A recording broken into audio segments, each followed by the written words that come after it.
sur l'instauration du Bitcoin, une crypto-monnaie comme monnaie officielle en Centrafrique. D'abord, qu'est-ce qu'on entend par monnaie officielle? Qu'est-ce qu'une décision, qu'est-ce que cette décision implique concrètement? Qu'est-ce qui va se passer lorsque la nouvelle loi dit en son article 10 que tout agent économique est tenu d'accepter les crypto-monnaies comme forme de paiement lorsqu'elles sont proposées pour l'achat ou la vente d'un bien ou d'un service? Est-ce à dire que désormais on peut tout acheter en RCA avec le Bitcoin comme on le ferait avec le franc CFA? Que dire du taux de pénétration d'Internet?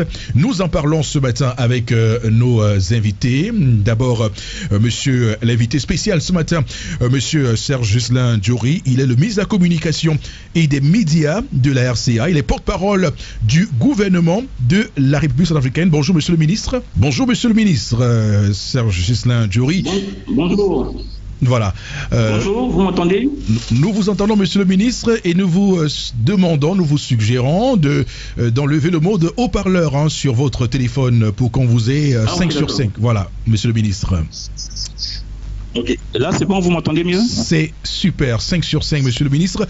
Serge Ghislain Diori, ministre de la Communication et des médias de la République centrafricaine, porte-parole du gouvernement centrafricain. Avec nous également des experts pour accompagner monsieur le ministre. Docteur, d'abord, vous, Edmond Keté, bonjour à vous. Bonjour Eric et bonjour à tout le studio. Bonjour également au ministre centrafricain et bonjour à tous les auditeurs. Vous êtes expert en crypto-monnaie également, je rappelle. Non, peut-être pas expert. Mais vous avez quand même des efforts.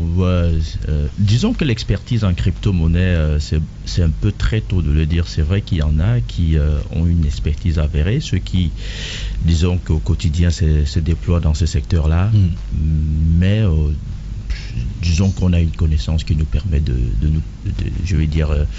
pouvoir disserter avec dextérité sur la chose. D'accord. Docteur Delvaris Goudjou également avec nous ce matin, économiste. Bonjour docteur.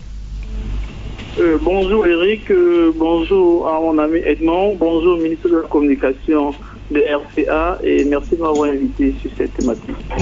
Notre je ne sais pas si je veux dire notre consultant, mais Salah Bachou, bonjour à vous. Bonjour monsieur Eric, bonjour à Hermine. Voilà, Maï qui nous accompagne pour cette émission ce matin. Alors je commence par vous monsieur le ministre. D'abord, qu'est-ce qu'on entend par monnaie officielle?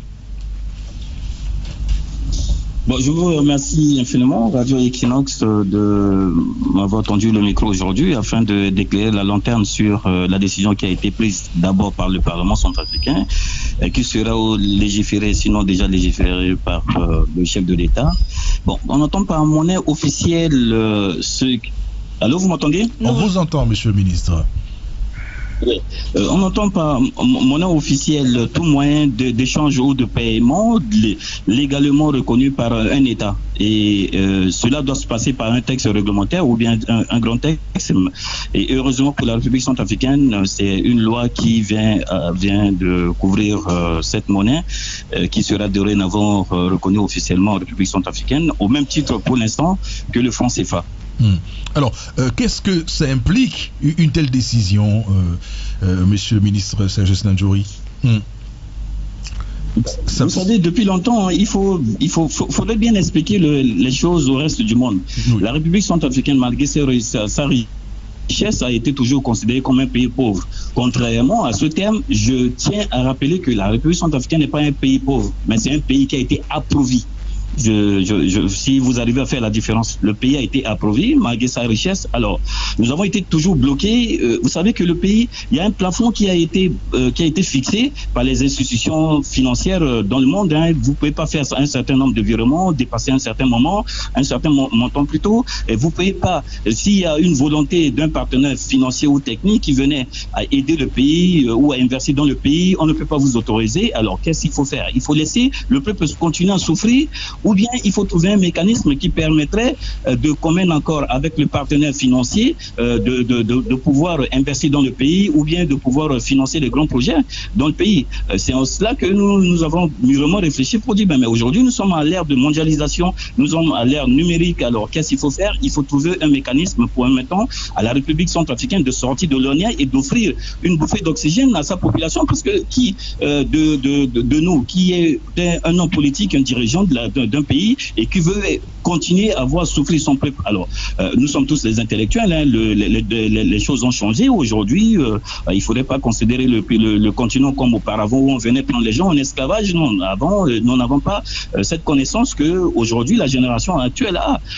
Nous avons mûrement réfléchi, on s'est dit, bon, mais il faut trouver un mécanisme permettant le développement réel de la République centrafricaine. Et je crois que ce mécanisme, c'est la crypto-monnaie et c'est un moyen de paiement et c'est ce moyen permettra dorénavant en commun accord avec le partenaire financier de faire une transaction B2B, quoi. C'est-à-dire que vous voulez faire un virement en République centrafricaine, vous n'aurez plus besoin de plateforme, vous faites directement à la République centrafricaine. Mais cela, je tiens bien à expliquer et à éclairer les lanternes. Dans cette loi, nous n'avons pas exclu la Banque centrale. Non, pas du tout. Il y a un article qui a été consacré à la Banque centrale. Alors, nous allons continuer à échanger, nous allons toujours voir, et puis le texte est là, et nous allons mettre en place le processus, sinon le mécanisme pour... plutôt quant à l'utilisation de cette nouvelle monnaie qui est dorénavant officialisée dans notre pays. Alors, qu'est-ce que cela implique? Ça veut dire que ce matin, je suis à Bangui, j'ai de la crypto-monnaie, je vais chez le boutiquier pour prendre mon pain et je paie en crypto-monnaie, c'est ça, monsieur le ministre? Tout à fait. Tout à fait, c'est ça qui va se passer dans les jours à venir, puisque là, aujourd'hui, il faut trouver un cadre juridique. Et ce cadre juridique, c'est cette loi qui est déjà votée par le Parlement, qui sera légiférée par le chef de l'État. Et dans une seconde phase, il y aura la vulgarisation de dispositifs en termes de banques ou bien de terminaux pour les retraits ou bien les facilités de paiement. Donc c'est ça qui va se passer dans les jours à venir. Oui, et donc on va évidemment se demander, hein, Edmond Kuaté, on a écouté monsieur le ministre Serge Ghislain Diori, ministre de la Communication et des Médias, porte-parole de RCA. Est-ce qu'on peut dire que cette décision, elle est courageuse? Oui, c'est une décision courageuse qui s'impose dans un contexte un peu particulier. Oui. Et ça peut se comprendre. Et je dois dire que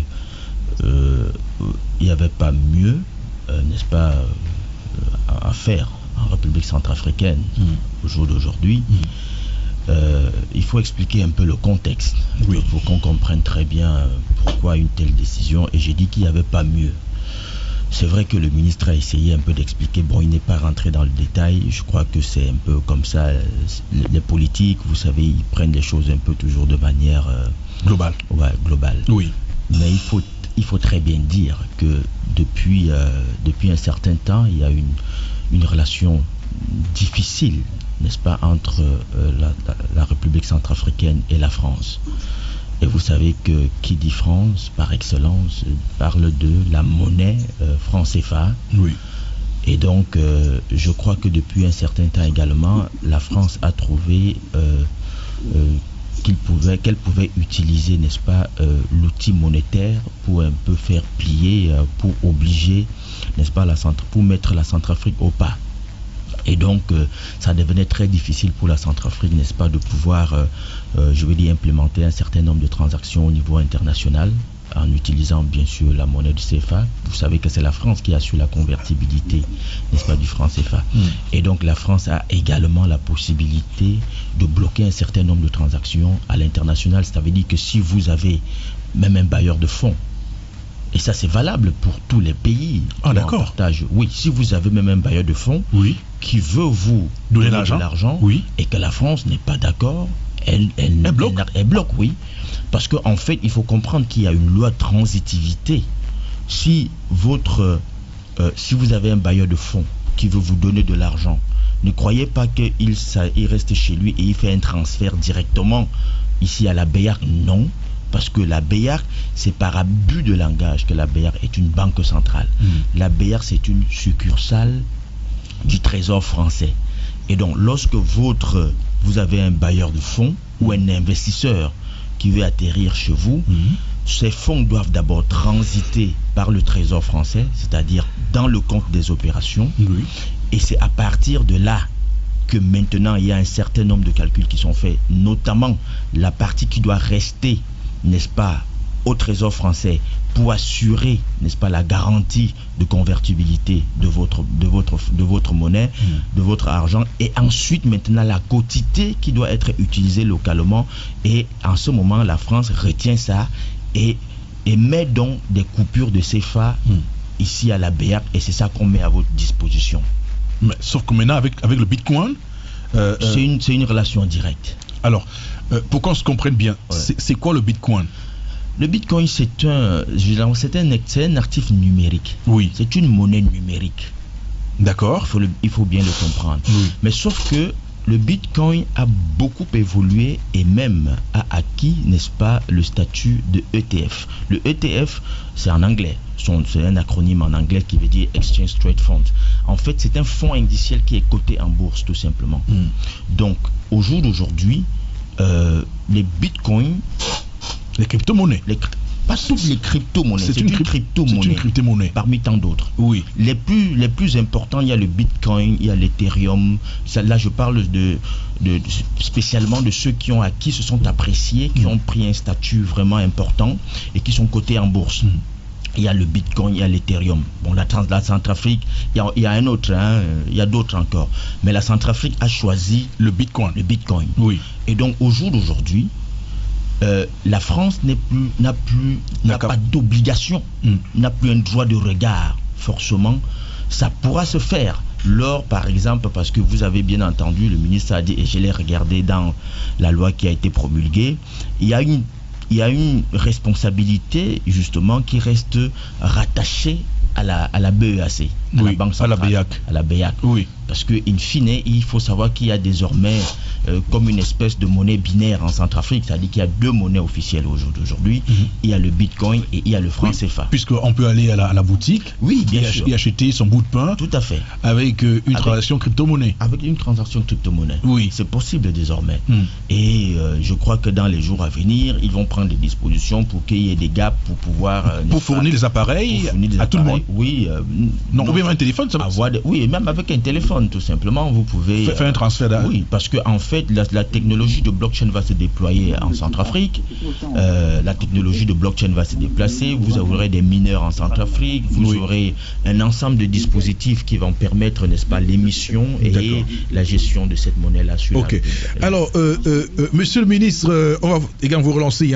Alors, il y a un député de l'opposition, Martin Ziguélé, ancien Premier ministre, qui dit que cette loi est une manière de sortir du franc CFA par un moyen qui est vide de substance, qui vide la substance de la monnaie commune. Est-ce que vous pensez que ce Bitcoin-là vient vider la substance de la monnaie commune, qu'est le franc CFA? Non, je pense que M. Ziguélé tout simplement a développé tout simplement une ignorance totale en matière de monétique. Alors, je vais donner un exemple plus simple. Vous connaissez Orange Money, je sais que tout le monde connaît ça, excusez-moi de poser la question comme ça. L'Orange Money utilise le CFA. Oui. Vous êtes d'accord avec moi? Oui, d'accord. Et Orange Money aussi utilise la crypto-monnaie. Puisque aujourd'hui, quand je vais dans une boutique, par exemple, je veux acheter quelque chose par Orange Money. Et si la boutique dispose le dispositif pour accepter Orange Money, mais je peux faire la transaction de mon téléphone sur son compte Orange Money et je pars avec mon article sans pour autant lui donner une monnaie fiduciaire.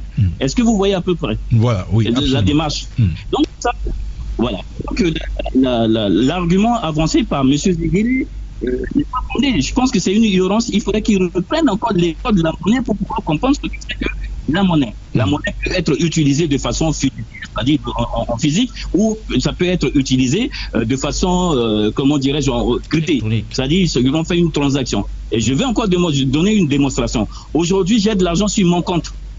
Et aujourd'hui, si cet argent-là dont je dispose, qui est en actif sur mon compte, et que je décide de faire une transaction aujourd'hui, mais cet argent, il est virtuel, puisqu'il ne se trouve pas entre mes mains. Et je peux décider de signer un chèque à une personne avec qui nous sommes en communion pour s'accorder sur un achat. La personne va accepter ce chèque. mais tout en sachant que je ne lui ai pas donné de l'argent liquide, puisque mon argent se trouve sur mon compte. Alors, en ce moment, ça devient virtuel. Alors, je pense que tout simplement, M. Zeguele n'a pas encore compris ce mécanisme. Je lui demande tout simplement d'aller lire tout simplement entre les lignes pour mieux comprendre. Alors, en aucun cas, la RCA a dit on se dissocie de francs CFA. Pour l'instant, je dis bien pour l'instant. Je ne connais pas l'avenir. Mais on n'a pas dit qu'on se dissocie. Mais il nous faut trouver un mécanisme qui nous permettra de développer le pays. Et ça existe. Même les États-Unis. Aux États-Unis, aujourd'hui, les États-Unis utilisent Bitcoin, utilisent les monnaies numériques. Et cela ne veut pas dire que les États-Unis n'ont pas le dollar. Même en France, les gens utilisent la crypto-monnaie. Mais l'euro continue à être utilisé. En Suisse, bon, je ne parle pas que de la France, l'Europe et les États d'Amérique, partout dans le monde, cela se fait. Je crois que c'est ignorance ou bien par mauvaise foi que M. Zeguele dit cela tout simplement pour distraire la galerie. Alors, au jour d'aujourd'hui, soit on prend une décision pour sortir le pays de l'ornière, soit on prend une décision pour faire souffrir un peu. Mais je crois que, là, en toute responsabilité politique, le chef de l'État a pris une décision salutaire et le gouvernement aussi, comme le tout confirmé par l'Assemblée, qui est là aussi pour protéger le peuple. Alors, nous avons accepté cette monnaie et cette monnaie n'enlève en rien la valeur du franc CFA. Jusqu'aujourd'hui, nous sommes en monnaie binaire dans notre pays. C'est-à-dire que la monnaie numérique sera utilisée au même titre que le franc CFA. Et puis, à chacun de faire son choix jusqu'au jour où on se dit, bon, mais dorénavant, notre monnaie, c'est cela. Mais nous sommes signataires d'une convention au niveau de la zone CFA, donc nous ne pouvons pas, pour l'instant, nous prononcer tant que nous ne nous réunissons pas avec nos frères membres de la CAC ou bien de la CEMAC. Donc, pour répondre un peu aux préoccupations de M. Zeguele, je crois que c'est un monsieur qui a tendance toujours à maintenir ce peuple dans l'ornière, puisque lui-même, il a été Premier ministre. Qu'est-ce qu'il a fait de son temps? Qu'est-ce qu'il a fait? Sauf amener les arrêts de salaire. Et c'est ça qu'il continue à faire. Plonger le pays, qui avait plongé le pays dans le désordre. Il faudrait qu'on le dise à ceux qui... Puisque là où, quand il était Premier ministre, ceux d'aujourd'hui qui sont adultes étaient jeunes. Ils ne connaissaient pas d'histoire. Et pourquoi ils sont aveuglés? Alors je dis, M. Zeguele, est-ce qu'il opte pour le développement de son pays? Est-ce qu'il va protéger son peuple? Ou bien il joue pour l'intérêt d'un autre pays ou bien d'un autre continent? D'accord. Je pense que si on est un homme politique, on est là pour protéger les supérieurs de la nation d'abord. Oui. Je ne verrai aucun Français aujourd'hui, quand il y a une décision qui est prise par l'Assemblée, il va sortir pour dire non, je condamne cette décision. Non, il faudrait qu'on soit unanime pour la protection des intérêts supérieurs de l'Afrique d'abord et de notre pays. D'accord. Et ça, j'exige à ce que M. Zeguele puisse aller lire entre lignes et revenir vers la raison. Et cette raison, c'est la protection des intérêts supérieurs de notre continent et de notre pays. Voilà. Nous sommes en ligne ce matin avec notre invité spécial, Serge Ghislain Diouri. Il est ministre de la Communication et des Médias, porte-parole du gouvernement de la République centrafricaine. Alors, je voulais quand même, monsieur le ministre, vous poser une autre question sur le taux de pénétration d'Internet en RCA. Est-ce que cette nature a facilité l'implémentation de cette mesure? Oui, le taux de couverture de l'Internet on évolue vers 100% parce qu'aujourd'hui, nous sommes en 3G et courant le mois de mai, la fibre optique va être opérationnelle. Notamment le ministre de l'économie à Yaoundé pour signer avec le pays frère. Bien saluer le Cameroun. Oui. Le Cameroun est toujours. D'abord, nous avons une histoire commune. Il n'y a pas de frontière entre le Cameroun et la RCA. Ces deux peuples frères et qui se reconnaissent dans une même culture. Alors, récemment, le ministre de l'économie numérique a été au Cameroun pour signer une convention pour le connecting entre la fibre optique de la partie centrafricaine à celle du Cameroun. Donc, d'ici le mois de mai, on va être au débit. Et les fibres on a déjà couvert toute l'étendue du territoire national en fibre optique en 90%. Donc, il reste plus simplement le connecting pour que le débit soit efficace. Pour mieux permettre au peuple centrafricain d'utiliser sa nouvelle monnaie que je demande à tous les centrafricains d'embrasser avec volupté. Alors, ainsi donc, pour vous rassurer, d'ici peu de temps, nous aurons un bon débit. Je pense qu'on aura une couverture de 100% en haut débit puisque nous avons opté pour la fibre optique et la convention a été signée entre le Cameroun et la République centrafricaine pour le connecting. Et ça, c'est une bonne nouvelle, une nouvelle très salutaire pour le peuple centrafricain. Alors, Alors, docteur Devaris Goudjou, je vous passe la parole, hein, excusez-nous, mais dites-nous, cette décision que vient de prendre le gouvernement centrafricain, comment on pourrait la qualifier? Moi, je pense, moi, pas que c'est une décision à la fois stratégique, courageuse et salutaire pour la nation centrafricaine que les autorités viennent de prendre. Et en réalité, sur le continent africain, un certain nombre de nations sont en train de se préparer dans ce sens-là. Car ça permet que l'on puisse développer le pays, que l'on puisse recevoir des financements sans que tout soit dans un contingentement contrôlé par certains bailleurs de fonds internationaux dont la volonté n'est pas de développer le continent africain. Comme le ministre de la Communication l'a si bien dit, la Centrafrique, comme beaucoup de nations sur le continent africain, sont soumis à un certain nombre de restrictions. C'est-à-dire un taux d'investissement qu'ils ne peuvent pas recevoir et un taux d'endettement qu'ils ne peuvent pas avoir, etc., etc. Or, les mêmes pratiquement bénéficient de cela. Vous savez par exemple que que ce soit aux États-Unis, que ce soit en France, que ce soit en Inde, dans beaucoup d'autres pays, les crypto-monnaies fonctionnent. Je crois que c'était un peu, avant-hier, ça fait 2 ou 3 jours, il y a une ville suisse qui a pratiquement adopté le Bitcoin comme monnaie officielle qui a libre cours avec d'autres monnaies, avec le franc suisse. Tout le monde sait que le Salvador fonctionne officiellement avec le Bitcoin. Et pour mieux comprendre l'enjeu important qui se cache derrière cette chose, je vais illustrer par un fait très simple. Un exemple auquel beaucoup d'opérateurs économiques sont soumis sur le continent africain. Quand vous voulez acheter n'importe quel bien, même un intrant pour la production au niveau de votre entreprise, par exemple en Chine, vous êtes obligé, dans la plupart des cas, d'aller au niveau d'une banque acheter les devises. Or, les devises sur le continent africain en général, et particulièrement dans des pays de la zone CFA, sont extrêmement rares, parce que nos exportations sont extrêmement rares. Donc, parfois, on vous donne les rendez-vous pour les devises, on fait parfois le chantage, parfois on vend les devises à des coûts extrêmement élevés. Et pendant ce moment, votre entreprise ne peut pas fonctionner. Votre entreprise a des difficultés à pouvoir fonctionner parce qu'il n'y a pas assez de devises. Alors que vous avez l'argent, les francs CFA, qui vous permettent d'acheter les machines, par exemple, en Inde ou en Chine. Avec une crypto-monnaie comme le Bitcoin, vous n'êtes plus soumis à cela. Dès que vous êtes dans votre champ. Et deuxièmement, pour que le banquier vous vende les devises, il met ses commissions dessus. C'est-à-dire, il retire de l'argent, il s'enrichit un peu sur votre dos. Avec la crypto-monnaie, c'est le person to person. Donc, il n'y a pas d'intermédiaire. En d'autres termes, si vous êtes dans votre chambre, à Bangui, à Yaoundé, je ne sais pas où, à Lagos, avec votre téléphone, avec votre wallet qui peut être sur le téléphone ou sur votre ordinateur, vous commandez votre marchandise en Chine sans intermédiaire. Vous payez le fournisseur chinois en Bitcoin. Il n'y a personne d'autre qui joue l'intermédiation. En d'autres termes, vous ne payez pas de commission à une certaine banque qui doit intervenir là-bas. Et le monsieur met votre marchandise dans un conteneur qui vous le livre à Yaoundé, à Douala, c'est pas quoi, selon les termes du contrat, sans qu'il puisse avoir l'intermédiation. Et c'est un des éléments principaux pour lesquels certaines banques combattent les crypto-monnaies. Parce qu'en fait, leur rôle d'intermédiation est mis pratiquement de côté. Alors, c'était une manne financière importante. Moi, je pense que, et de l'autre côté, n'oublions pas, nous qui sommes dans la zone CFA, le CFA, en dehors d'être un élément par lequel le colon nous empêche d'être développé, mais c'est surtout un élément de contrôle. Parce qu'en réalité, qui décide de la quantité de CFA qui peut être imprimée et qui peut être envoyée dans notre pays? Ce n'est pas nous, c'est la France, pratiquement. Que ce soit au niveau des installations, que ce soit au niveau de la politique économique. Or, avec une crypto-monnaie comme le Bitcoin, le colon français, le Trésor de France n'a pas une vision pour contrôler cela. Donc moi, je pense pour ma part que c'est une décision qui est courageuse et qui est salutaire, surtout qu'à côté, comme le ministre l'a précisé, et j'ai pu regarder le texte, le franc CFA continue comme monnaie de référence, comme monnaie légale, et c'est tout de même à côté de cela, le Bitcoin continue aussi. Donc, de manière pratique, si vous avez le Bitcoin le matin dans votre téléphone, vous allez à un kiosque, vous allez à une boutique, vous allez, je sais pas quoi, n'importe où, le commerçant est tenu d'accepter. Or, je prends un exemple simple, un pays comme le Cameroun par exemple.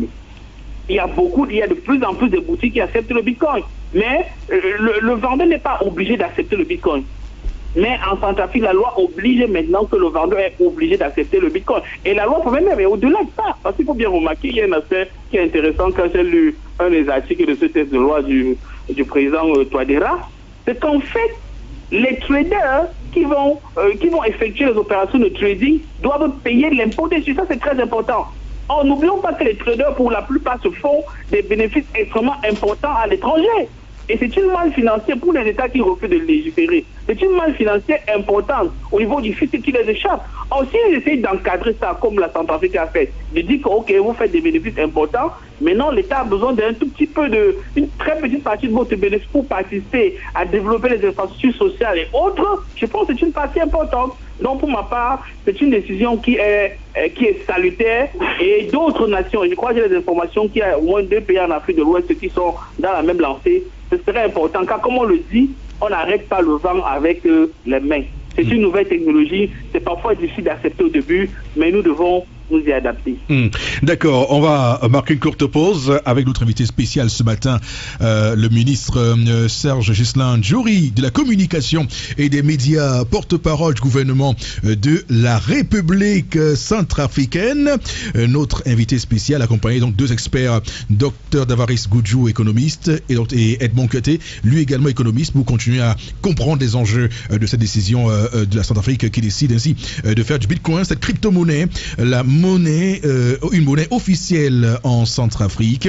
Nous en parlerons juste après. Monsieur le ministre, on vous suggère de prendre une petite pause de 10 minutes. On vous reprend tout à l'heure à 8h10. Madame, monsieur, restez avec nous sur Radio Equinox. On va continuer et on va poursuivre le débat de ce matin à notre émission autour de cette instauration du Bitcoin comme crypto-monnaie au sein de la Centrafrique. On a notre invité spécial aujourd'hui qui n'est nul autre que le ministre de la Communication, porte-parole du gouvernement centrafricain, monsieur Serge Ghislain Djouri. Mais avec vous, Charles Mbachou, parce qu'on a bien écouté les autres panélistes et même monsieur le ministre, on voudrait savoir aujourd'hui, quand vous regardez et vous écoutez les uns et les autres, n'est-ce pas une manière en douce de pouvoir aujourd'hui botter en touche le franc CFA?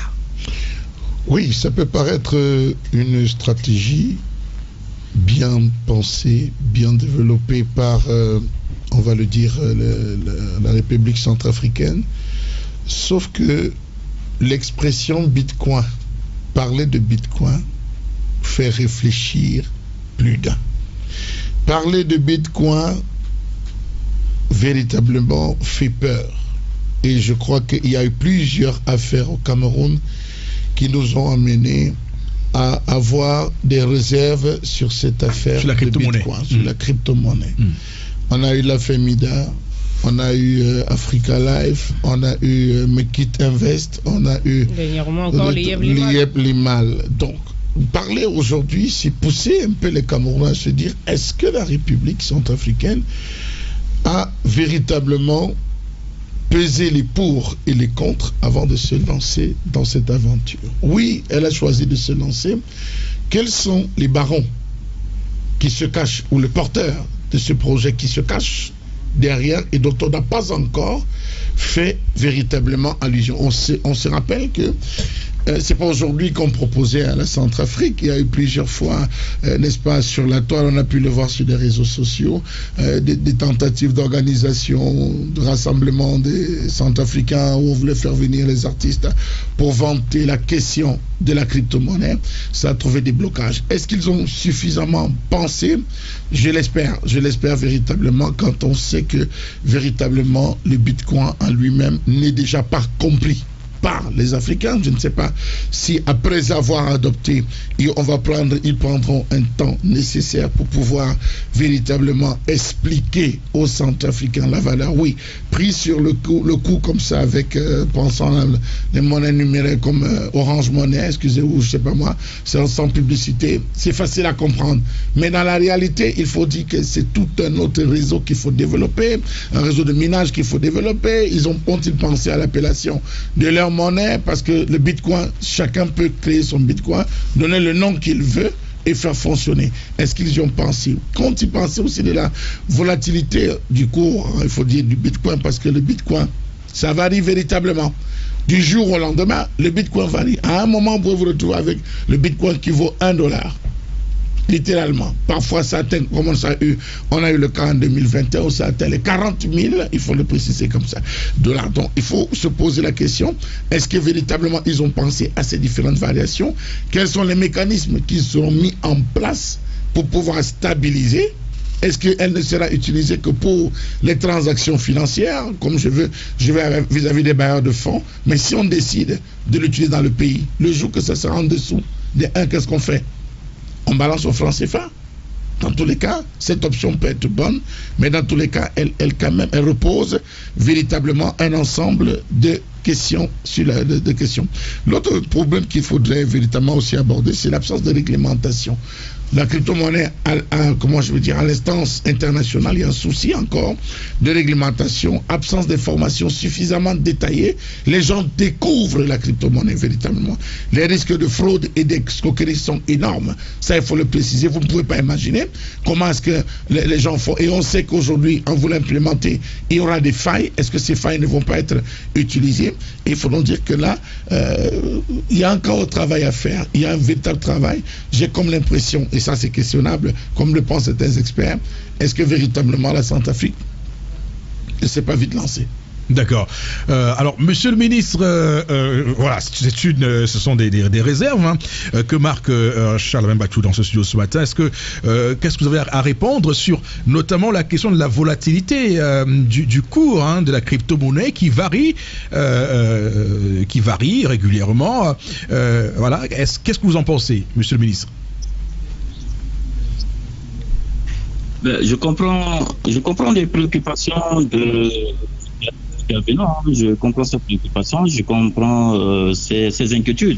Mais bien avant de répondre à ces préoccupations, je crois qu'il y avait la lettre de la commission de surveillance du marché financier en Afrique centrale en date du 20 octobre 2020 qui avait émis un avis dans ce sens. Mais toujours est-il que il faudrait que nous arrivions à comprendre que lorsqu'on veut apporter des réformes, ça crée toujours un choc.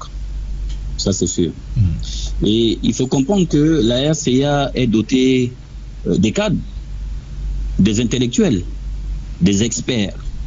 Avant de prendre une telle décision, des études ont été faites. Nous n'avons pas pris cette décision automatiquement au lendemain de l'élection ou bien de l'accession à la magistrature suprême de son excellence de M. le Président de la République. Il faut circonscrire. Non, les études avaient été faites. Nous avons pesé les risques. Le risque zéro n'existe pas dans tout projet. Ça, c'est sûr. Nous sommes conscients. Alors, vous savez pourquoi aujourd'hui on dit que la crypto-monnaie est une monnaie volatile et que c'est non maîtrisable? C'est parce qu'il n'y a pas de texte. C'est dû tout simplement à une absence totale des cadres juridiques. C'est cela. Mais aujourd'hui, il y a une équipe qui est en train de travailler, je dis une équipe multidimensionnelle qui est en train de travailler afin de donner un cadre juridique à cela. Alors, donc, je crois que l'inquiétude est en partie effacée puisque nous allons vers des moyens de paiement et des moyens d'investissement lourds. Alors, il faut être très regardant là-dessus et des mesures seront prises. Les mesures sont déjà là. Mais il fallait officialiser les choses par un texte juridique qui n'est rien autre que la loi. La loi est déjà prise. Après ça, il y a des textes juridiques qui vont aussi encadrer cette loi. Et c'est pas seulement au niveau centrafricain, c'est à l'échelon mondial. Nous avons effectué une mission à l'extérieur, des experts sont venus, nos experts sont allés là où nous pouvons être en accord avec les pays, sinon les institutions qui voudraient bien utiliser la même monnaie que les crypto-monnaies. Oui. D'accord. J'ai suivi avec beaucoup d'intérêt la réaction, sinon l'inquiétude de l'interlocuteur, enfin d'intervenant tout à l'heure par rapport aux affaires qui font remous au niveau du Cameroun. Mais c'est vrai. Vous savez que auparavant, les gens se sont lancés dans une course dont ils n'ont pas la maîtrise. C'est tout simplement ça.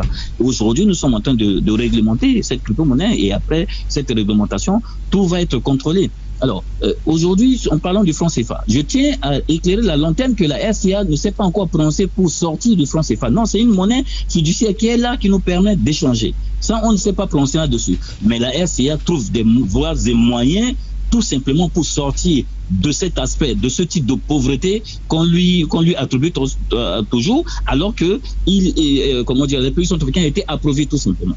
Alors, d'accord. Pour ainsi dire, Je voulais rassurer l'intervenant que des cadres juridiques seront pris, des mesures seront prises tout simplement pour encadrer cela. Alors si je vais revenir sur le franc CFA, n'importe quelle monnaie au monde. Aujourd'hui, le franc CFA, qui est une monnaie bien sécurisée avec des cadres juridiques bien taillés, mais vous arrivez aujourd'hui à un manque de contrôle total du franc CFA. Aujourd'hui, il y a des fausses monnaies qui circulent. Ça, personne ne va me dire le contraire. Donc alors, c'est pour dire que tout ce que nous faisons dans le monde, le risque zéro n'existe pas. Mais le tort appartient à celui qui n'a jamais essayé parce qu'il devient faible.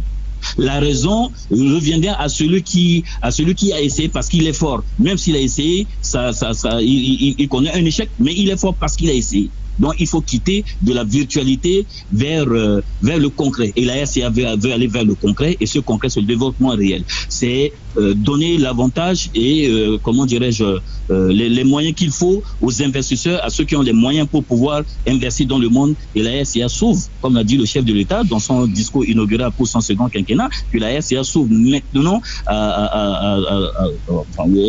est ouverte à d'autres sur tous les continents. Donc c'est de ça qu'il s'agit. Alors l'inquiétude n'est pas fondée à 100%, mais rassurez-vous, je tiens tout simplement à rassurer monsieur que des dispositions sont prises et sont aussi en train d'être prises pour pouvoir encadrer tout cela. Commençons par ce texte de loi, d'autres textes vont suivre et puis on va tout réglementer. Alors, au sujet des mécanismes qui ont été mis, parce qu'on ne se lève pas pour entrer dans la crypto-monnaie. La crypto-monnaie, c'est toute une science. Il faut maîtriser les mineurs, le principe des mineurs, il faut maîtriser les différentes lignes. Est-ce qu'il y aura des mesures pour pouvoir encadrer non seulement les populations, parce qu'il faut informer, et vous savez que les risques de cybercriminalité, d'attaque sont plus fortes chez les novices qui viennent de rentrer dans la crypto-monnaie. Ça, c'est le premier point. Est-ce que le deuxième point, on est en droit encore de se questionner, est-ce que on peut faire un investissement à long terme, c'est-à-dire je décide de garder mon argent, la crypto-monnaie, je garde mon argent en tant que centrafricain, ça peut être, je sais pas moi, 1 million, je maîtrise pas les appellations, 1 million, du jour au lendemain, les coûts varient, je me retrouve littéralement avec un coût à 1 à 1 dollar. Comment est-ce qu'on va gérer ça? Est-ce qu'il n'y aura pas un sérieux impact d'avantages financiers sur la vie des Centrafricains que vous souhaitez aujourd'hui essayer de donner un second souffle? Est-ce que ça ne va pas créer un gouffre énorme? Monsieur Win, je vous en prie, je vais revenir. Vous me permettez? Bien sûr. Allô? Bien sûr, monsieur le ministre. Oui, vous me permettez? Bien sûr, monsieur le ministre. Nous sommes là pour répondre à ces préoccupations. Allô? Vous savez, allô? Oui, allô? Oui, allez-y, monsieur le ministre, on vous écoute 5 sur 5, rassurez-vous. Oui, vous savez, quand l'Internet, à l'avènement de l'Internet, au début, c'était incompris. L'Internet était incompris. L'Internet était un outil de communication utilisé par l'armée américaine pendant la Première et la Seconde Guerre mondiale. Et comme l'armée américaine a trouvé encore un autre moyen de communication, c'est pourquoi elle a vulgarisé l'Internet. Au début, l'Internet a été pris avec beaucoup de réserve. Mais aujourd'hui, l'Internet, c'est un moyen puissant de communication.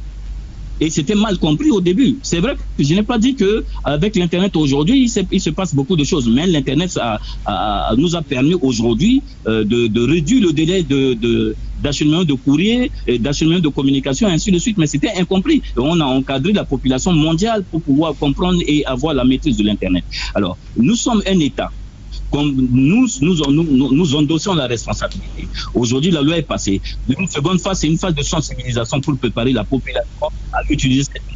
Et je disais tout à l'heure dans mon propos hier, au départ, dans mon propos introductif, que après ça, il y a une équipe là qui va travailler sur l'encadrement et sur le côté, bancarisation, parce qu'on ne va pas continuer vers la virtualisation. Tout sera bien structuré, des terminaux seront déployés en République centrafricaine, des comptes seront ouverts, dans le pays, des banques seront créées pour pouvoir institutionnaliser, bien encadrer tout ça, la crypto-monnaie. Donc, tout ça, c'est un processus. La première phase du processus a été déjà enclenchée. C'est cette loi, parce qu'il faut encadrer par un texte. Et après, la seconde phase, c'est qu'il y aura des banques, il y aura des terminaux, il y aura des dispositifs qui vont permettre au centrafricain lambda de sécuriser sa monnaie ou bien son compte à travers les cryptos. Donc c'est de ça il s'agit. Donc je comprends les préoccupations. Nous sommes un État, des choses sont en train d'être faites et à l'occasion on rendra ça public. Mais pour l'instant c'est un processus. La première phase du processus est engagée, d'autres phases continueront et tout cela sera encadré. Et je tiens à rassurer le monde entier, je tiens à assurer le continent africain que nous sommes en train de sortir le continent de l'ornière. Nous sommes en train de donner l'indépendance, l'indépendance concrète au continent africain, sinon à la République centrafricaine. Comment voulez-vous que vous êtes indépendant et vous n'avez pas la capacité ou la main sur votre monnaie? Il faut trouver un moyen. Parce que tant que si vous n'avez pas l'indépendance économique, votre indépendance n'est rien. Alors, donc nous voulons cette indépendance économique, nous en donnons les responsabilités, les dispositions sont prises, c'est un processus, d'autres phases vont suivre, il y aura la phase de sensibilisation, puisque ça a déjà commencé, parce que dans les masses, dans les zones de Radio Centrafrique et d'autres médias présents en Centrafrique, on commence déjà à bien expliquer aux Centrafricains. Il y a un comité qui a été mis en place déjà pour sensibiliser, préparer les Centrafricains à l'utilisation de leur nouvelle monnaie. D'accord. Monsieur Serge Ghislain Djouri, qui est le ministre de la Communication et des médias, porte-parole gouvernement de RCA, est avec nous ce matin, notre invité exceptionnel. Alors, on va, vous allez dire un mot, Edmond Keteux, sur cette question de la viabilité. Il faut quand même mettre en contexte que la RCA est dans une union monétaire qui est le franc CFA. Nous avons en Afrique centrale la COJUMAF, on a la COBAC, on a la BEAC. Alors, comment, avec ce qu'a dit Chalamel, en perspective, qu'on mette tout ça en perspective et comprendre et dégager, on va dire, des assurances.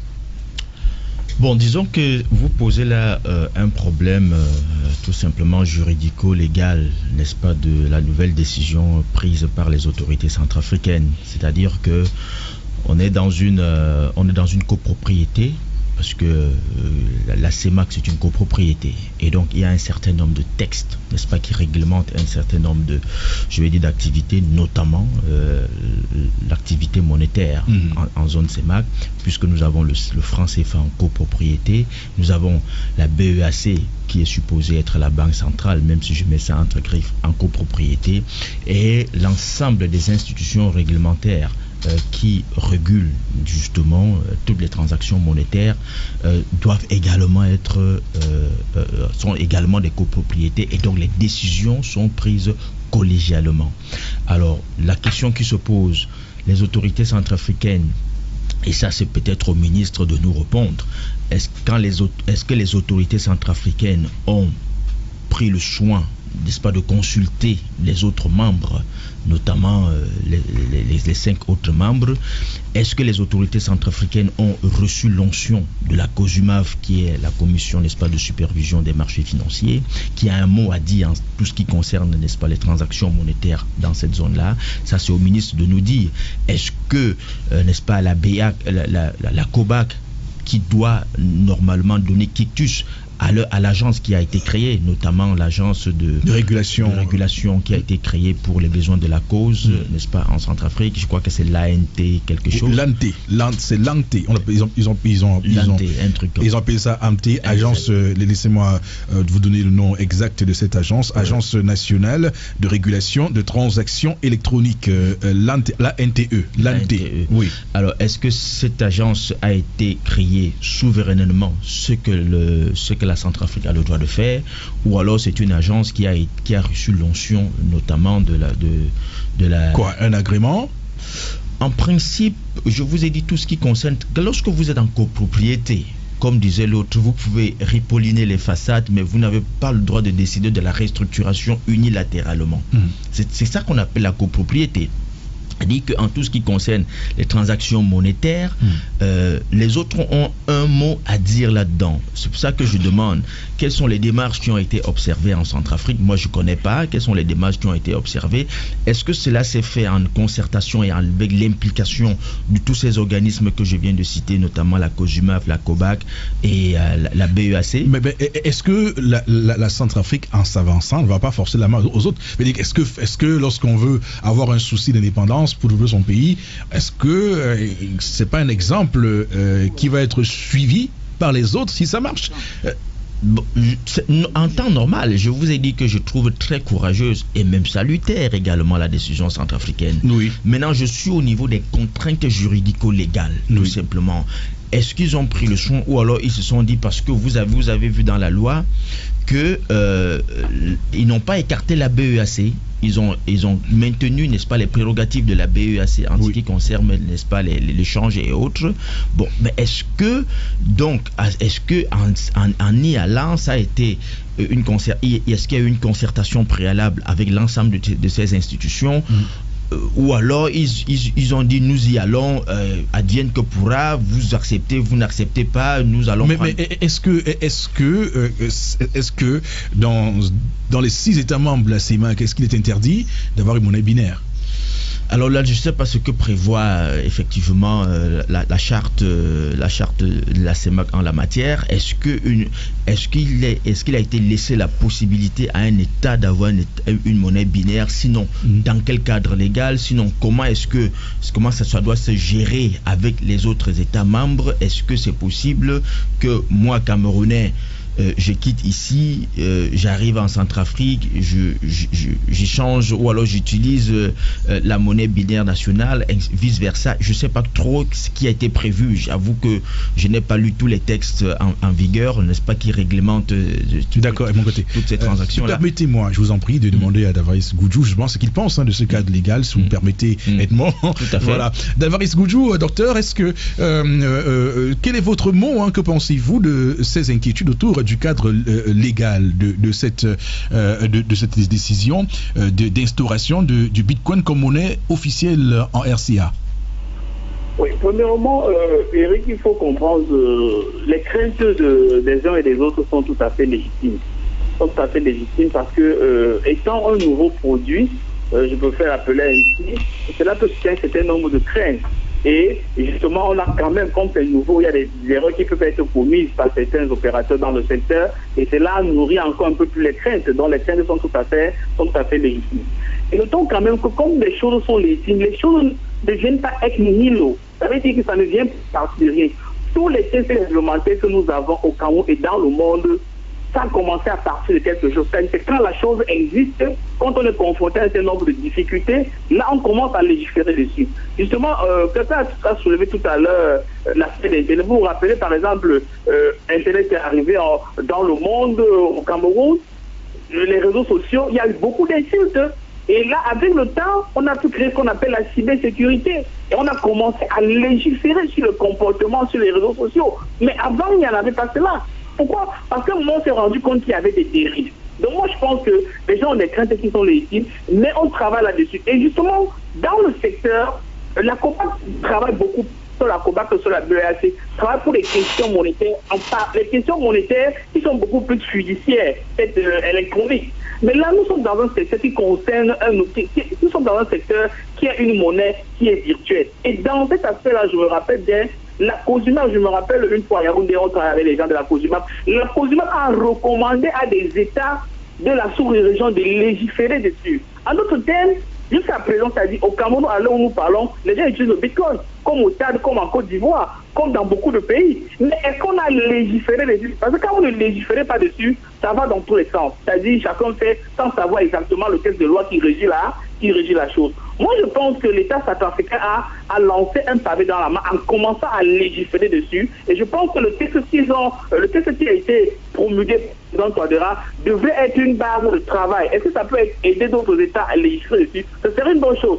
Car vous savez, quand vous ne légiférez pas, ça fonctionne dans le droit. Et vous n'avez aucun contrôle dessus. Mais quand vous légiférez, vous pouvez avoir facilement un droit de regard. Et par là, vous avez posé une question très importante au niveau de la monnaie binaire.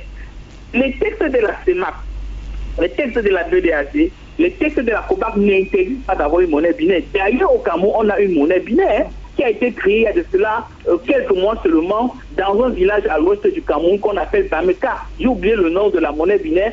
Cette monnaie binaire a été créée en collaboration avec la GIZ. La GIZ, c'est la coopération allemande. En d'autres termes, si vous êtes à Bameka, il y a une monnaie dans le village là. Avec ça, vous pouvez tout acheter sur le marché de Bameka. Pratiquement dans toute la zone là, et c'est au vu et au su des autorités. Maintenant, vous pouvez aussi changer cette monnaie de Bameka à Bameka avec le franc CFA, avec le dollar, avec bien autre chose. Donc les types de loi n'interdisent pas cela. Juste que généralement, la particularité au niveau des monnaies binaires, c'est que les monnaies binaires sont beaucoup plus les monnaies locales ou régionales. Donc en fait, on peut le faire. Juste que généralement, chez nous, on a beaucoup, et c'est aussi compréhensif, nous avons beaucoup de craintes de, je sais pas quoi, du futur de l'avenir quand ce n'est pas clair. Alors, donc, la monnaie créée à Bameka s'appelle Mooncap. Mooncap. Oui, Mooncap. Oui, ça fonctionne également. Oui. Et ça a été créé avec les autorités du village, avec la coopération allemande. Et cela facilite les transactions au niveau du village. L'avantage, c'est quoi? C'est qu'en fait, Bameka, comme beaucoup d'autres villages au Camerounais, sont parfois confrontés à des difficultés pour écouler leurs produits parce que les routes ne sont pas si pratiques que cela. Or, avec le Mooncap, comme le dit si bien, avec le Mooncap, vous pouvez avoir votre maïs, avoir votre plantain, vendre à quelqu'un dans Bameka sans être obligé d'aller à Bapoussam, à Baganté, à Tcham pour pouvoir le vendre. Et le Mooncap que vous avez là, vous pouvez acheter tout avec dans la zone de Bameka. Et une autre personne qui aura ce Mooncap peut changer cela en franc CFA. Donc c'est tout à fait légal et ça marche bien là-bas pour le moment au niveau des villageois, des paysans, etc. Oui, d'accord. Alors avant que le ministre ne prenne la parole, je vais quand même poser une question à Edmond Ketel. De mon côté, alors qu'est-ce qui se passe en ce moment-ci lorsqu'il faut, par exemple, qu'un pays envoie de l'argent en Centrafrique? C'est quoi la procédure? Alors la procédure, elle est assez complexe. Oui.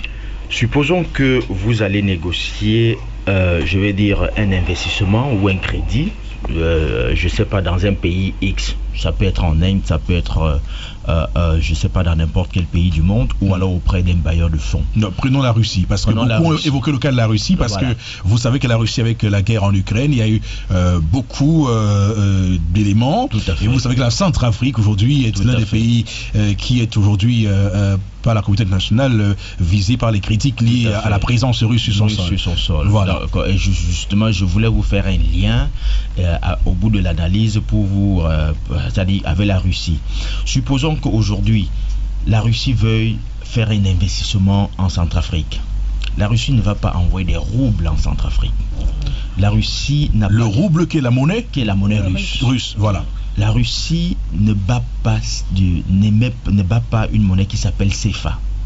Donc, ce que la Russie doit faire, la Russie va envoyer, n'est-ce pas, auprès du Trésor français des euros pour l'équivalence, n'est-ce pas, du montant qu'il va envoyer en Centrafrique. Supposons que c'est peut-être 1 milliard de francs CFA que la Russie veut envoyer. Oui. La Russie va donc émettre l'équivalent d'1 milliard de francs CFA qui va donner, je crois, 2 millions d'euros. Oui. À peu près. 2 millions d'euros. Ça va atterrir, n'est-ce pas, dans le Trésor français. Donc ça atterrit d'abord dans la banque, dans la BCE. Mais pourquoi c'est pas en roubles? La Russie, pourquoi la Russie n'aura pas ses roubles? Non, la Russie va envoyer chez lui, n'est-ce pas, la Russie va envoyer du rouble, parce que c'est une devise qui est reconnue internationalement, mais la BCE va recevoir et transformer ça en euros. En euros, voilà, d'accord. C'est pour ça que j'ai coupé court la chaîne. Oui. Ils n'ont pas d'euros. Voilà, ils n'ont pas d'euros. A priori. Donc ils vont envoyer et puis la BCE va transformer ça. Il y aura donc va convertir en euros. Oui. Et puis même la BCE ne peut pas envoyer ces euros à la BEAC directement. Ça, c'est pas possible. Oui. Parce que la BCE ne reconnaît même pas le CFA. La BCE ne reconnaît pas le CFA. Et donc la BCE va envoyer cet argent auprès du Trésor français. Et de par les obligations qui nous lient, le Trésor français va retenir 50%, n'est-ce pas, de cet argent qui va constituer les réserves de change de la République centrafricaine. Et les 50% on va aller à Chamalières. Donc c'est 2 millions d'euros. Il gagne 1 million d'euros. 1 million d'euros. Et l'autre 1 million d'euros. C'est ce que dit la loi. Oui. En fait, c'est ce que dit la convention entre la France et ses colonies. Oui. Qui utilisent le franc CFA. Ces ex-colonies, je peux faire. Bon, ces ex-colonies. Oui. D'accord. Mais moi, je dis ces colonies. Bon, et donc, ils vont, selon ce que dit cette convention, la France va retenir donc 1 million d'euros, donc c'est 50% de nos réserves de change. Oui. Et puis maintenant, le reste d'1 million d'euros, ils vont également conserver ça chez eux. Ils vont aller à Chamalières. Ils vont battre l'équivalent en francs CFA. De 1 million d'euros. De 1 million d'euros, soit 650 millions de francs CFA. 156 millions. Oui, 650 millions de francs CFA. Oui. Ils vont envoyer donc à la BEAC. Oui. La BEAC. Oui. Et puis donc... la BEAC va envoyer ça va mettre ça à la disposition, n'est-ce pas, de la Centrafrique, qui pourra faire le tirage. Qui pourra donc faire des différents tirages et l'utiliser progressivement. Le tirage comment? C'est-à-dire que la BEAC, quand on dit tirage, ça veut dire que on imprime tout ça à Chamalières. C'est imprimé à Chamalières. Maintenant, quand on dit tirage, ça veut tout simplement dire que la BEAC va mettre ça à la disposition à la demande des banques commerciales centrafricaines qui opèrent en Centrafrique. Donc, on va mettre ça progressivement en fonction qu'ils vont demander. C'est-à-dire, s'ils disent aujourd'hui, nous voulons 100 millions, la BEAC va dire, je mets à votre disposition 100 millions jusqu'à ce qu'ils épuisent l'entièreté de leur argent. Oui. Donc voilà comment ça se passe. Sauf que c'est beaucoup plus complexe. La France ayant un droit de veto, ça il faut le dire. La France a un droit de veto dont la France peut dire non, je n'accueille pas ces fonds-là. La Russie peut dire je veux envoyer 1 milliard en Centrafrique et la France dit non, je ne le fais pas. Parce que c'est elle qui assure la convertibilité et donc elle dit je ne le fais pas et elle ne le fera pas. Et comme les relations sont tendues actuellement entre la Centrafrique et la France. Étant donné la nature des relations en ce moment entre la Centrafrique et la France, et donc c'est ce qui se passe. C'est pour ça que vous entendez le ministre dire nous n'arrivons pas à nous développer, nous n'arriverons pas à nous épanouir sur le plan monétaire, parce que bon, il ne peut pas dire les choses telles qu'elles sont. Il faut comprendre, c'est aussi un peu politique. Oui. Mais il faut savoir que la Centrafrique, je vous ai dit, n'avait pas de choix et elle devait le faire. Oui. Parce que la France bloque systématiquement. Alors, donc maintenant, avec le Bitcoin, la Russie veut envoyer les 2 millions d'euros à la Centrafrique. Ouais. Elle ne passe pas personne. C'est direct. C'est direct. La Russie envoie les 2 millions d'euros, même si c'est 10 millions, même si c'est 1 milliard d'euros, même si ça atterrit directement à Bangui. Directement à Bangui, auprès, n'est-ce pas, de l'agence qu'ils auront décidé de créer, auprès des, n'est-ce pas, c'est électronique. Ils n'ont plus besoin de pas. Il n'y a plus d'intermédiaire. Il n'y a plus besoin d'intermédiaire. Ils émettent directement leur monnaie. Je crois que la Centrafrique a tiré certaines leçons. Vous savez, lorsque la Centrafrique avait 2 possibilités. Soit de créer sa propre monnaie, et dans ce cas, il faut avoir des réserves d'échange, soit vous avez beaucoup d'or, et vous constituez ça en réserve d'échange, et vous allez dans un panier de devises. Vous prenez une devise de référence, ça peut être l'euro ou le dollar, ou même le yuan, pourquoi pas. Vous prenez, et puis vous créez votre monnaie, et vous indexez, n'est-ce pas, à une devise. Ça, c'était une possibilité. Sauf que le problème, c'est que je crois que les Centrafricains ont appris la leçon que la France a, n'est-ce pas, une fois appliquée à la Guinée-Conakry. Oui. Donc, je crois qu'ils ont beaucoup pris du temps. Je suis d'accord qu'ils ont vraiment mis du temps à réfléchir sur comment sortir de cette quadrature du cercle-là. Et finalement, ils ont trouvé qu'en créant une monnaie tout de suite, ils n'ont déjà pas, parce qu'ils ne peuvent pas rapatrier leurs réserves qui sont auprès du Trésor français. Ça, ils ne peuvent pas le faire, il faut le dire. Même s'ils le veulent? Non, vous ne pouvez pas le faire. Dans la convention, il faut lire, il n'y a rien qui dit que si du jour au lendemain vous voulez sortir du franc CFA, la France a l'obligation de vous renvoyer vos réserves. Ils vont gagner votre argent. Mais il n'y a rien qui dit qu'ils doivent vous donner. C'est ce que je dis.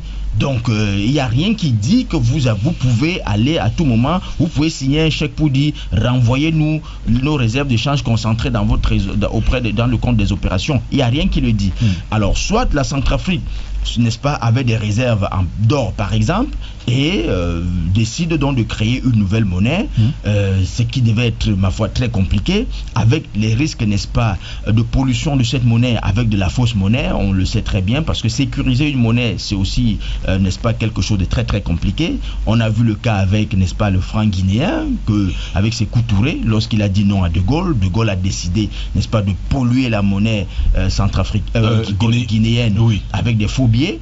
Et la Guinée-Conakry en paye le prix jusqu'aujourd'hui, parce que ça a déstructuré complètement, n'est-ce pas, l'économie guinéenne. Jusqu'aujourd'hui, ils en payent les frais. Ils n'arrivent toujours pas à se relever de cela. Si vous voyez la pauvreté ambiante qu'il y a en Guinée, ça s'explique en partie par cela. D'accord, merci. Et donc, il y avait cette possibilité, et ils ont trouvé donc d'utiliser quelque chose qui est déjà sécurisé, même si ce n'est pas réglementé, parce que le Bitcoin est quand même sécurisé. même si c'est pas réglementé, mais c'est sécurisé. Je vous ai dit que le Bitcoin s'est tellement apprécié que c'est devenu un ETF. Un ETF, c'est comme je vous l'ai dit, ce sont des fonds indiciels qui sont cotés en bourse. Et donc, si vous voyez leur poids en bourse, ça diminue un peu le risque de tous les risques que nous disons. Ça veut dire que la valeur chute pas du jour au lendemain? Non, quand on dit c'est pas possible. Ça chute. La volatilité, mais c'est comme toutes les monnaies, même le dollar. Parfois, vous avez le dollar à 350 francs, le CFA. Parfois, ça monte jusqu'à 550. Parfois, ça se déprécie jusqu'à 400 francs, jusqu'à 350 francs. Il n'y a que l'euro qui est stable. Le yuan même également, ça varie. Je crois que la dernière fois, les Américains même se plaignaient que les Chinois, en fonction des exportations ou des importations qu'ils veulent faire, et soit ils apprécient, soit ils déprécient leur monnaie. Il n'y a que l'euro qui est une monnaie très très stable. Et le franc CFA qui est aussi stable. Bon, le franc CFA n'existe pas. C'est une monnaie. C'est pas, le franc CFA n'est pas une monnaie. Quand on parle des monnaies, on cite pas le franc CFA. C'est pas une monnaie. C'est de l'euro bis.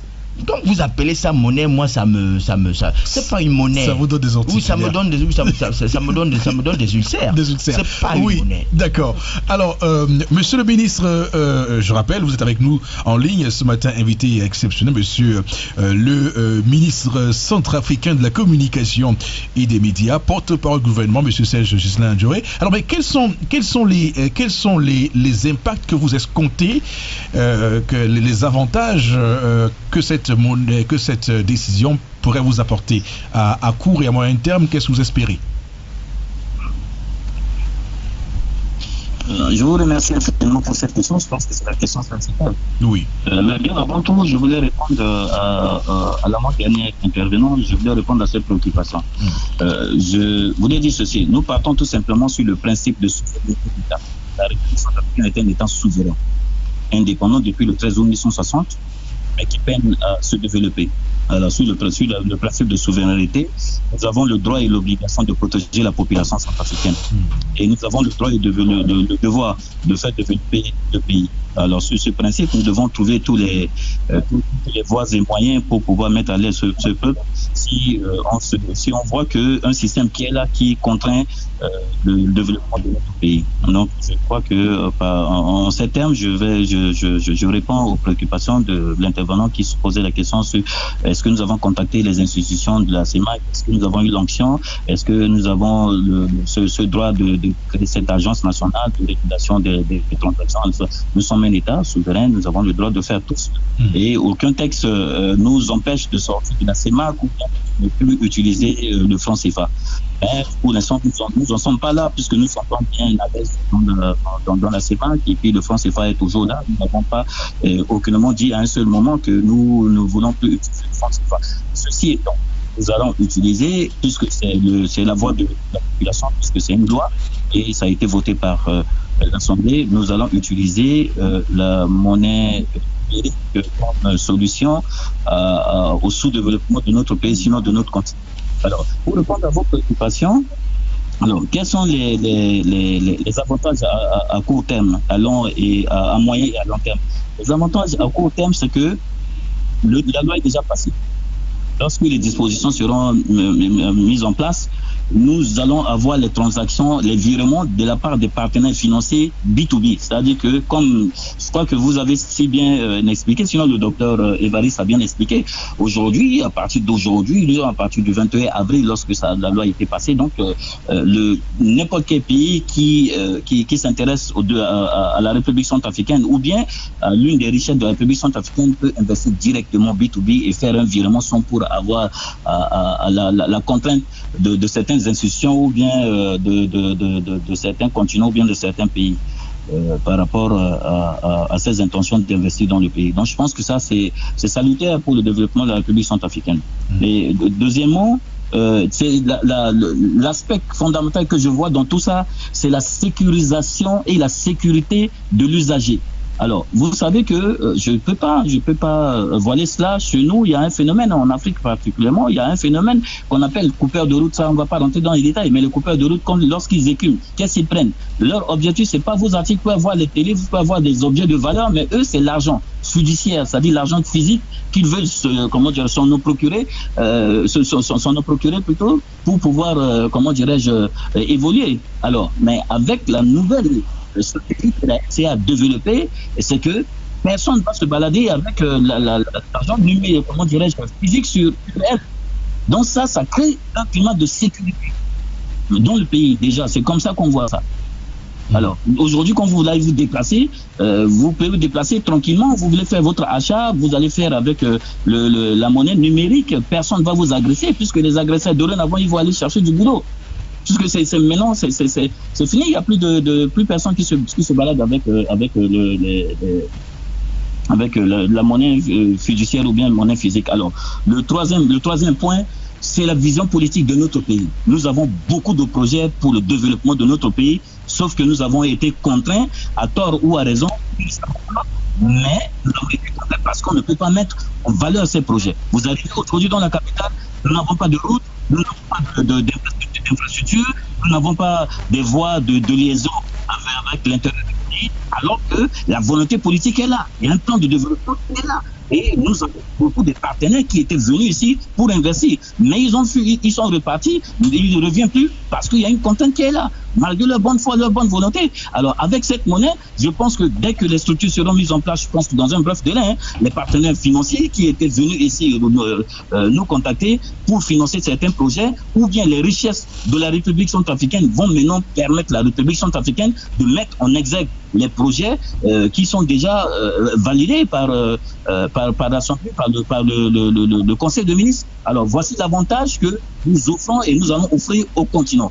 Et avec ça, nous allons porter garant pour plusieurs pays, puisque la RCA, la recette de la République centrafricaine, doit servir à la sous-région et au continent. Et c'est comme ça que les Occidentaux le font. Il y a certains pays qui se constituent en garantie ou bien en garant pour d'autres pays. Vous savez, quand il y a à l'avènement de l'Union européenne, certains pays d'Europe n'avaient pas le même PIB que certains pays d'Afrique, qui sont en deçà du PIB des pays d'Afrique. Mais ils se sont mis, les pays les plus industrialisés, bien les plus riches de l'Europe, ont supporté et subventionné ces pays qui étaient plus pauvres que certains pays d'Afrique. Et ils ont quel niveau aujourd'hui? Je vous dis, je rassure l'Afrique tout entière que avec la crypto-monnaie, avec cette loi, elle est africaine plutôt que centrafricaine, et avec les richesses centrafricaines, nous allons mettre en garantie pour que tous les pays d'Afrique puissent s'émanciper, puissent se développer. Et voilà le grand avantage dans cette affaire de crypto-monnaie. Ça, c'est pas pour la Centrafrique, mais c'est pour l'Afrique. Et la richesse de la République centrafricaine, tellement convoitée, ça doit profiter aux Africains, pas forcément aux Centrafricains, parce que nous sommes tous sur le même continent, nous avons des institutions qui nous unissent, nous avons des textes qui nous régissent. Alors, pourquoi est-ce qu'on est en retard? On doit se développer. Et le moyen pour nous développer, c'est la loi portant sur les crypto-monnaies en République centrafricaine. Et cette loi, elle va permettre à l'Afrique de s'émanciper, elle va permettre à la République centrafricaine de s'épanouir, au peuple centrafricain de se développer, à la sous-région d'être le numéro 1 du continent, sinon du monde. D'accord, merci Monsieur le ministre. Restez avec nous encore en ligne, Monsieur Missèche, Ghislain Diori, ministre de la Communication et des Médias de RCA, porte-parole du gouvernement. On va vous libérer à 9h, Monsieur le ministre. Permettez-nous encore un instant. Alors, je voulais juste rappeler, avant qu'on prenne la pause pour nos appels téléphoniques aux auditeurs, rappeler qu'en règle générale, l'argent physique ne représente que 15... Non, c'est 5%. Il faut le dire tout simplement. Parce que beaucoup disent électronique, le téléphone, non. Alors qu'en règle générale, le vrai argent n'est pas dans les... Non, elle est scripturale. Parce que même quand vous avez, il faut le dire, la masse monétaire en circulation, c'est-à-dire, il y en a les billets, les billets et les pièces. Ça représente moins de 5% de la masse monétaire en circulation. La monnaie la plus utilisée, c'est la monnaie scripturale, c'est-à-dire les virements que vous faites, les cartes, c'est les chèques aussi, les chèques également que vous émettez, les cartes bancaires. Parfois, vous allez dans des supermarchés, vous utilisez vos cartes bancaires pour faire des paiements. Non? Oui. Quand vous voyagez, vous utilisez vos cartes bancaires. Quand vous voulez payer, par exemple, que ce soit ici ou localement, à un fournisseur ou à un client, vous émettez quoi? Vous faites un virement. Donc ça constitue près de 80%. Ça, plus de 95%. Ça a même encore été réduit avec l'avènement de la monnaie électronique, c'est-à-dire Orange Money et MTN Money. Donc l'argent fiduciaire, l'argent physique, n'est-ce pas, est presque en train de perdre un peu sa valeur. Et quand on va vraiment démocratiser la monnaie électronique, je crois que les gens auront moins de billets de banque, les gens vont moins se balader avec les billets de banque. Aujourd'hui, Vous avez, si quelqu'un a par exemple 1 million de francs, il va mettre 600 000 francs dans ses différents comptes. À la banque dans ses différents comptes. Oui, Orange Money, MTN et autres. Oui. Il va les mettre là-dedans. Il se balade avec son argent, mais c'est dans son téléphone. Peut-être sur lui, il aura peut-être 20 000 francs ou 30 000 francs pour payer pour régler les plus. Vous voyez un peu. Donc, en réalité, la décision qu'ont prise les autorités centrafricaines, moi je dis, c'est une bonne décision. La seule chose que nous leur demandons de faire, et ils doivent le faire, c'est de se rassurer que l'outil d'utilisation, c'est-à-dire que le net, soit vulgarisé, démocratisé, et que ce soit accessible à un plus grand nombre de personnes. Alors, rapidement, en 30 secondes, si je veux créer mon compte crypto-monnaie Bitcoin, je fais comment? Mais c'est simple, vous vous inscrivez sur une blockchain, tout simplement. Sur un site internet? Ça peut être, il peut avoir des contrats intermédiaires, ce qu'on appelle les smart contracts, qui permettent, qui donnent, n'est-ce pas, à certaines personnes d'ouvrir des plateformes et pour vous. Et donc, je vais dans une banque, je prends une carte bancaire. Non, je veux dire que la carte bancaire, sur, je sais pas, Mastercard, par exemple. Et puis, j'introduis ma Mastercard. Je ne sais pas comment les autorités centrafricaines vont le faire. Mais certaines plateformes donnent, en fonction des plateformes, certaines plateformes donnent des possibilités, par exemple de charger, n'est-ce pas, votre crypto-monnaie dans une carte, d'autres non, d'autres vous donnent la possibilité d'avoir votre wallet dans votre téléphone. Le wallet, c'est ce qu'on appelle... Oui, mais j'ai un porte-monnaie. Mais je veux comprendre, monsieur Ebon Kouyaté. Une matinale pas comme les autres. Bonjour chez vous, c'est un réveil pas comme les autres. Bonjour chez vous sur la 93 FM Radio Equinox. 6 70 54 70 49, 6 70 54 70 49, c'est l'instant des auditeurs avant d'avoir peut-être le premier auditeur. Et pour pousser, on va permettre à M. Edmond Kouyaté de terminer. Non, il y a déjà des personnes qui vont appeler. On va se mettre là.